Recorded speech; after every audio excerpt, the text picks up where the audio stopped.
For the first time, the Food and Drug Administration has approved a digital pill, a medication embedded with a sensor that can tell doctors whether and when patients take their medicine. The approval, announced late on Monday, marks a significant advance in the growing field of digital devices designed to monitor medicine taking and to address the expensive, long-standing problem that millions of patients do not take drugs as prescribed. Experts estimate that so-called nonadherence or noncompliance to medication costs about $100 billion a year, much of it because patients get sicker and need additional treatment or hospitalization. When patients don't adhere to lifestyle or medications that are prescribed for them, there are really substantive consequences that are bad for the patient and very costly, said Dr. William Shrank, Chief Medical Officer of the Health Plan Division at the University of Pittsburgh Medical Center. Amit Sarpatwari, an instructor in medicine at Harvard Medical School, said the digital pill has the potential to improve public health, especially for patients who want to take their medication but forget. Continue reading the main story. Related coverage. For forgetful, cash helps the medicine go down. June 13, 2010. Disruptions. A computer swallowed to monitor inner space. June 23, 2013. Mind. A dry pipeline for psychiatric drugs. Aug. 19, 2013. Advertisement. Continue reading the main story. But, he added, if used improperly, it could foster more mistrust instead of trust. Patients who agree to take the digital medication, a version of the antipsychotic Abilify, can sign consent forms allowing their doctors, and up to 4 other people, including family members, to receive electronic data showing the date and time pills are ingested. A smartphone app will let them block recipients anytime they change their mind. Although voluntary, the technology is still likely to prompt questions about privacy and whether patients might feel pressured to take medication in a form their doctors can monitor. Dr. Peter Kramer, a psychiatrist and the author of Listening to Prozac, raised concerns about packaging a medication with a tattletale. While ethical for a fully competent patient who wants to lash him or herself to the mast, he said, digital drug sounds like a potentially coercive tool. Other companies are developing digital medication technologies, including another ingestible sensor and visual recognition technology capable of confirming whether a patient has placed a pill on the tongue and has swallowed it. Not all will need regulatory clearance, and some are already being used or tested in patients with heart problems, stroke, HIV, diabetes and other conditions. Because digital tools require effort, like using an app or wearing a patch, some experts said they might be most welcomed by older people who want help remembering to take pills, and by people taking finite courses of medication, especially for illnesses like tuberculosis, in which nurses often observe patients taking medicine. The technology could potentially be used to monitor whether post-surgical patients took too much opioid medication or clinical trial participants correctly took drugs being tested. Insurers might eventually give patients incentives to use them, like discounts on copayments, said Dr. Eric Topol, director of Scripps Translational Science Institute, adding that ethical issues could arise if the technology was so much incentivized that it's almost as like coercion. Another controversial use might be requiring digital medicine as a condition for parole or releasing patients committed to psychiatric facilities. Abilify is an arguably unusual choice for the first sensor-embedded medicine. It is prescribed to people with schizophrenia, bipolar disorder, and, in conjunction with an antidepressant, major depressive disorder. Many patients with these conditions do not take medication regularly, often with severe consequences. But symptoms of schizophrenia and related disorders can include paranoia and delusions, so some doctors and patients wonder how widely digital Abilify will be accepted. Photo. New technology used in Abilify's digital pill can collect data on whether patients have taken their medicine, as well as patients' own reports on their mood. Many of those patients don't take meds because they don't like side effects or don't think they have an illness or because they've become paranoid about the doctor or the doctor's intentions, said Dr. Paula Appelbaum, Director of Law, Ethics, and Psychiatry at Columbia University's Psychiatry Department. A system that will monitor their behavior and send signals out of their body and notify their doctor, he added.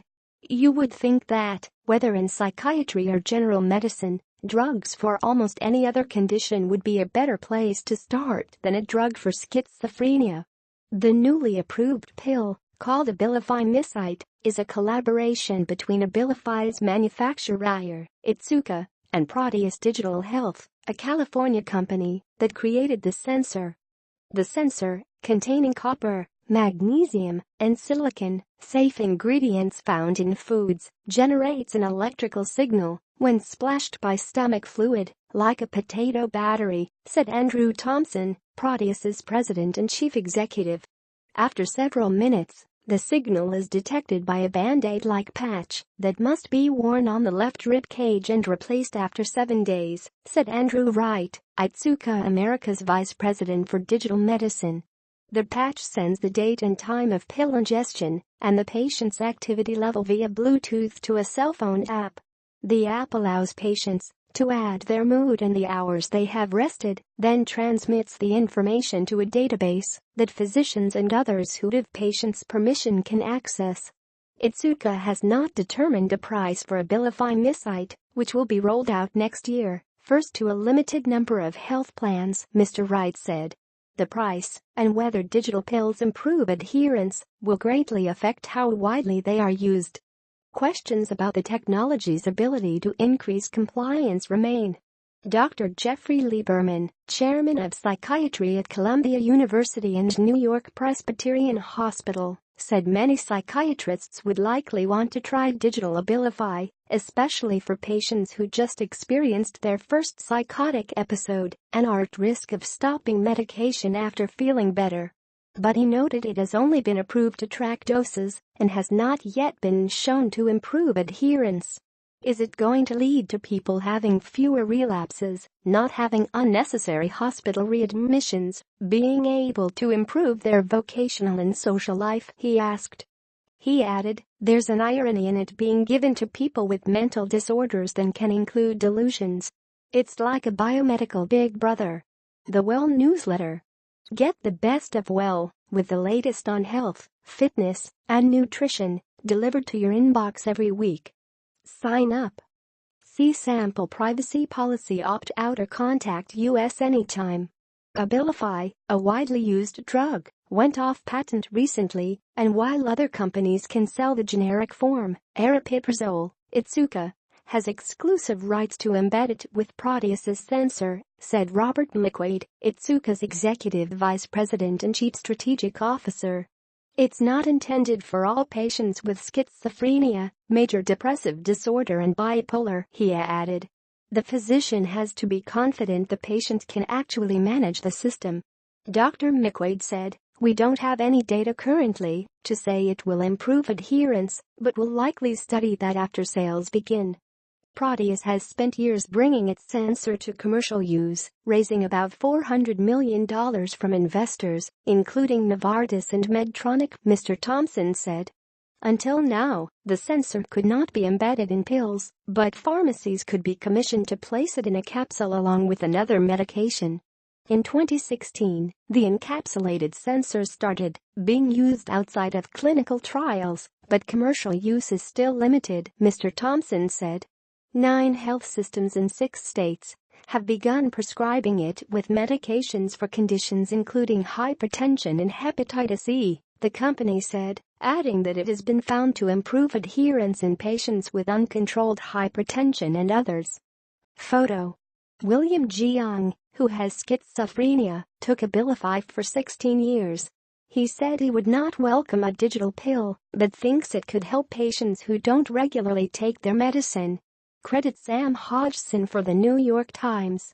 Adhere, a smartphone-based visual recognition system in which patients document taking medicine, has had success with tuberculosis patients treated by the Los Angeles County Health Department and is working with similar patients in Illinois, said Adam Hanina, Adhere's chief executive.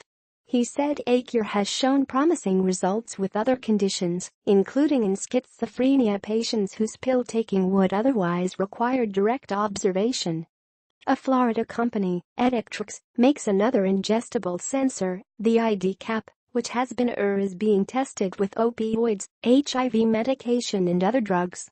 Made of magnesium and silver chloride, it is encapsulated with pills and avoids using a patch because it generates a low-power radio signal that can be picked up by a little antenna that's somewhere near you, said Harry Travis, Adhere's president, who said the company plans to seek FDA clearance next year.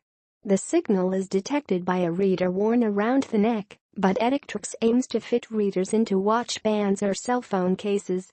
I get questions all the time, hey, is the government going to use this, and can you track me, said Eric Bufkin, an Adhere senior vice president.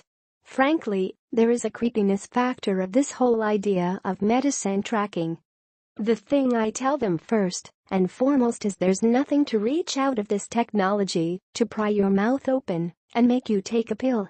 If you are fundamentally opposed to this idea of sharing the information, then say, no thank you. Seeking to address concerns about privacy and coercion, Otsuka officials contracted with several bioethicists.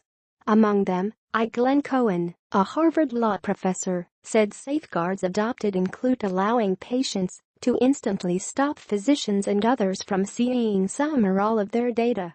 Asked whether it might be used in circumstances like probation or involuntary hospitalization, Otsuka officials said that was not their intention or expectation, partly because Abilify Micide only works if patients want to use the patch and app. How patients will view Abilify Micide is unclear. Tommy, 50, of Queens, New York, who takes Abilify for schizoaffective disorder, participated in a clinical trial for digital Abilify. Tommy, who withheld his last name to protect his privacy, encountered minor issues, saying the patch was a little bit uncomfortable and once gave him a rash. A compliant patient, Tommy said he does not need monitoring. I haven't had paranoid thoughts for a long time. It's not like I believe they're beaming space aliens, he said. If offered digital Abilify, he said, I wouldn't do it again. But the method might appeal to patients who want to prove their compliance, build trust with their psychiatrist, or who feel paranoid about getting accused of not taking their medicine. Steve Calori, 31, of Danvers, Massachusetts, who wrote a memoir about his illness, experiencing and overcoming schizoaffective disorder, said he took Abilify years ago for symptoms including believing I was a messiah. Although he sometimes stopped taking medication, he would consider digital pills overbearing, and I think it's time he's someone and halts progress in therapy. William G. Young, 44, a writer in Manhattan with schizophrenia, took Abilify for 16 years. He said he steadfastly takes medication to prevent recurrence of episodes of paranoia. When I was convinced everybody was trying to murder me. He said some non-compliant patients might take digital Abilify, especially to avoid Abilify injections recommended to patients who skip pills. I would not want an electrical signal coming out of my body strong enough so my doctor can read it, Mr. Ji Young said. But right now, it's either you take your pills when you're unsupervised or you get a shot in the butt. Who wants to get shot in the butt?